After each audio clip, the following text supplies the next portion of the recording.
नमस्कार दोस्तों, जैसा कि आप जानते हैं कि इस समय यूपीपीएससी का इंटरव्यू चल रहा है। हमारे साथ एक सर हैं जो अभी यूपीपीएससी का इंटरव्यू देकर आ रहे हैं और सर के साथ सर का फ्रेंड सर्कल भी है। सर से हम जानना चाहेंगे कि सर का शुभ नाम क्या है और एजुकेशनल क्वालिफिकेशन क्या है। मेरा नाम राम सिंह है। मैं इलाहाबाद यूनिवर्सिटी से ग्रेजुएट और अंडर पोस्ट ग्रेजुएट हूँ। उसके बाद मैंने बीएड किया हुआ है सीसीएस यूनिवर्सिटी से। यस। इलाहाबाद यूनिवर्सिटी से ग्रेजुएशन और पीजी दोनों वहीं से हुआ है। हाँ। कब हुआ था सर? मेरा 2017 में यूजी है, उसके बाद 19 में पीजी है।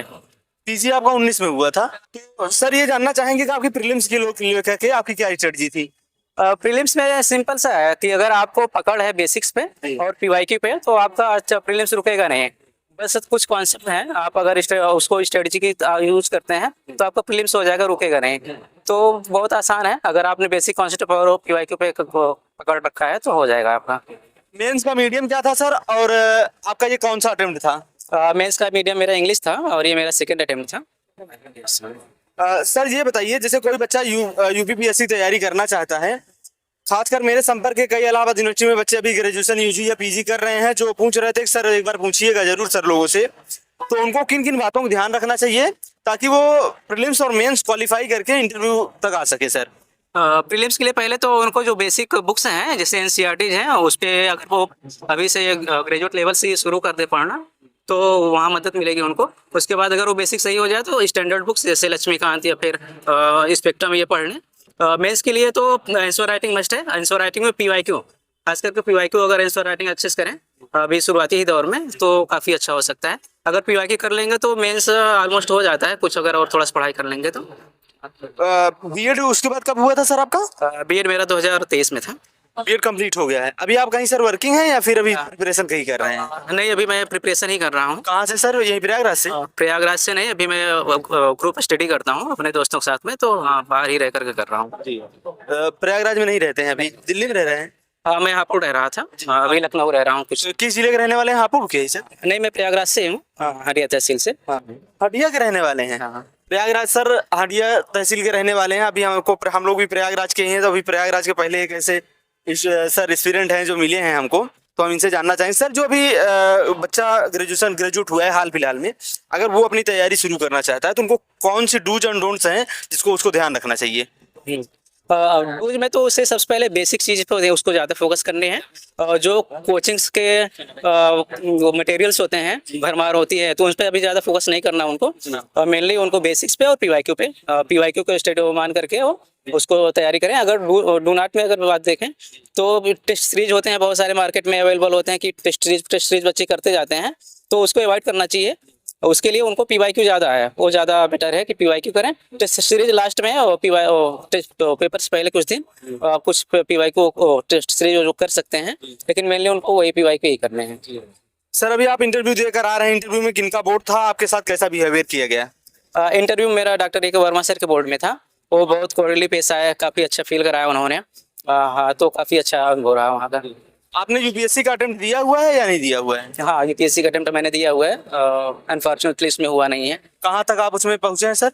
उसमें भी हाँ, हालांकि अभी मैं मेंस नहीं क्लियर कर पाया हूँ जी। तो हाँ जी, तो सर के बारे में आप बताइए सर, सर का बिहेवियर कैसे है? हटिया के रहने वाले हैं, यूपीपीएससी की तैयारी करते हैं, इंटरव्यू दिए हैं, सर का बिहेवियर कैसे है सर? सर का बिहेवियर बहुत अच्छा है, ये हमारे मित्र भी हैं, हम लोग अक्सर बातें होती रहती है और बहुत बहुत शुभकामनाएं जो है हमारे बीच से सर जो है सेलेक्ट होने वाले हैं, ये पूरा विश्वास के साथ कह रहे हैं कि सर एसडीएम बनेंगे हमारे।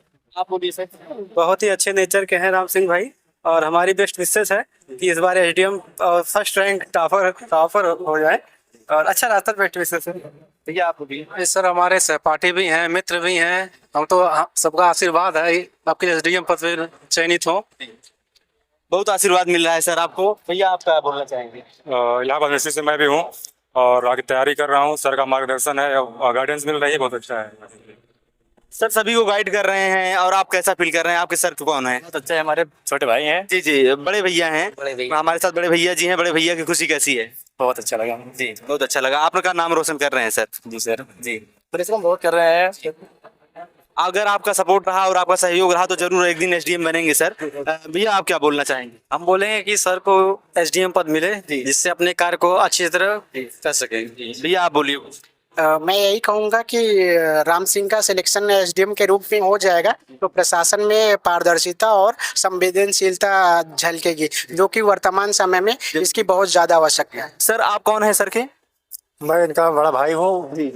बड़े भैया सर के ये भी हैं। तो सर के बड़े भैया भी आए हैं, उसके बाद फिर क्या कहते हैं फ्रेंड सर्कल भी आया हुआ है। क्या सोच रहे हैं भैया के बारे में, क्या कहेंगे? भैया के बारे में हम लोग सोच रहे हैं भैया बहुत अच्छी तरक्की करे जी, बहुत बढ़िया पोस्ट पाए जी। आपका नाम रोशन कर रहे हैं भैया, हंडिया के रहने वाले हैं आप? हाँ हड़िया के रहने वाले जी। हंडिया किस गाँव के रहने वाले हैं? हंडिया के कोड़ीपुर।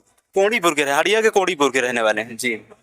तो सर अपना यहाँ पर ग्रेजुएशन प्लस पीजी यहीं से इलाहाबाद यूनिवर्सिटी से हुआ है। सर इलाहाबाद यूनिवर्सिटी वालों को वो क्या कमियां रह गई जो सर एक समय में पूर्व का ऑक्सफोर्ड कहा जाने वाला इलाहाबाद यूनिवर्सिटी आज इतना डिमिनिश कर रहा है, आज इतना नीचे जा रहा है? मान लीजिए यूपीएससी में 4-5 रिजल्ट हर साल हो जाते हैं, यूपीपीसीएस में भी तो झंडा गार्ड है, ऐसी बात नहीं है, बट यूपीएससी में क्या रीजन रहा सर कि 2011 के बाद डिमिनिश होता चला गया पूरा रिजल्ट ही?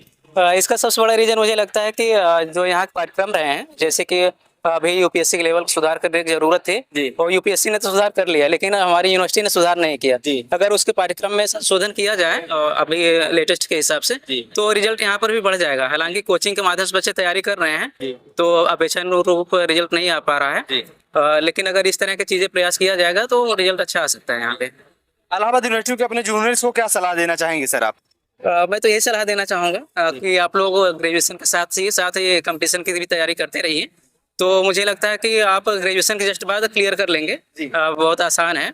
बस ये है कि कंसिस्टेंटली आप लगे रहें उसमें जी। सर आप कोई ग्रुप भी बनाए हैं, उसमें बच्चों को मेंटर भी करते हैं शायद, हमको पता चला। एक हमारा ग्रुप है लक्ष्य पीसीएस करके, तो उसमें हम मेंटरिंग करते हैं और बच्चों का इवैल्यूएशन करते हैं, फीडबैक देते हैं। लक्ष्य पीसीएस वो आपका ही है सर? हाँ। आपके ही द्वारा बनाया गया है? अरे ही द्वारा। हम भी उससे जुड़े हुए हैं शायद। बहुत बहुत धन्यवाद सर, बहुत अच्छा कर रहे हैं आप। आपके दोस्तों को भी और आपके पूरे फ्रेंड सर्कल को भी बहुत, और आपके बड़े भैया लोग भी आए हुए हैं, आप सभी का नाम रोशन कर रहे हैं। हम यही चाहेंगे कि आप एसडीएम बने जल्द से जल्द और हमारे एक अच्छी प्रशासनिक अधिकारी के रूप में आप कार्य करें। सर ये बताइए कि आप अगर एसडीएम बन जाते हैं तो करप्शन को रोकने के लिए आप क्या करेंगे? करप्शन रोकने के लिए कि वही है सबसे बड़ी चीज़, तो अभी जो मॉडर्न टेक्नोलॉजीज हैं जैसे आईसीटी हो गया या फिर एआई हो गया, उसका इस्तेमाल किया जा सकता है। दूसरा जो फीडबैक सिस्टम है वो काफ़ी अच्छा मददगार साबित हो सकता है इस करप्शन को कम करने में। जन भागीदारी सुनिश्चित किया जा सकता है। तो ऐसे टूल्स हैं तो जो पीपल सेंट्रिक एडमिनिस्ट्रेशन में काम आएगा, तो मुझे लगता है ये ज़्यादा कारगर होगा। हंडिया के रहने वाले हैं सर, तहसील लेवल पे इतनी समय कितना करप्शन चल रहा है आप भी जानते होंगे, विधानसभा में भी अपनी आवाज उठाई गई थी। तो तहसील लेवल करप्शन को कम करने के लिए, क्योंकि डीएसपी आप एसडीएम वहीं बनेंगे, तो उसको कैसे कम करेंगे आप? पहली चीज तो वहाँ पर ये देखा जाएगा किस तरह करप्शन किए जा रहे हैं जी। वो चीज पता की जाएगी। अगर उस तरह कुछ गतिविधियां देखी जाती हैं तो वहाँ पर जैसे कि सीसीटीवी इंस्टॉलेशन हो गया या फिर जो रेगुलेशंस हमारे द्वारा गवर्नमेंट स्कीम लागती है नहीं तो जो जी उसको स्ट्रिक्टली अप्लाई किया जा सकता है वहाँ पर। तो इस तरह की गतिविधियां हम कर सकते हैं। तो ऐसे छोटे लेवल ग्रुप सी या डी लेवल के अधिकारी हैं, लेखपाल हो गए, वीडियो हो गए, इन लोगों का करप्शन कैसे आप रोकेंगे? तो वहाँ पर हम सुनिश्चित करेंगे कि अकाउंटेबिलिटी और ट्रांसपेरेंसी बनी रहे। जैसे कि हमने बताया कि आईसीटी वगैरह ये इस्तेमाल करके तो उनके बीच इस तरह की जो प्रवृत्तियां हैं हम रोक सकते हैं। बाकी उसमें हम कोड ऑफ कंडक्ट और कोड ऑफ एथिक्स दोनों इम्प्लीमेंट करने की कोशिश करेंगे ताकि वो अपने बिहेवियर में सुधार लाएं, ताकि और जो गवर्नमेंट के गाइडलाइंस हैं उसके हिसाब से काम भी कर पाएं। सर बच्चों को आप मेंटर कर रहे हैं, अगर आप आपके कोई लक्ष्य पीसीएस से जुड़ना चाहता है तो कैसे जुड़ सकता है? एक ऐसा चैनल है और क्या बोलना चाहेंगे उसके बारे में? हमारा टेलीग्राम ग्रुप चैनल है। तो कितने बच्चे उसमें जुड़े हैं सर अभी उसमें लगभग 400-500 बच्चे हैं जी। हाँ, तो परिवार मेरा भी धीरे धीरे बढ़ रहा है। पिछले साल ही हमने शुरू किया है जी, मेंस बैच के लिए जी, तो बढ़ रहा है अभी जी।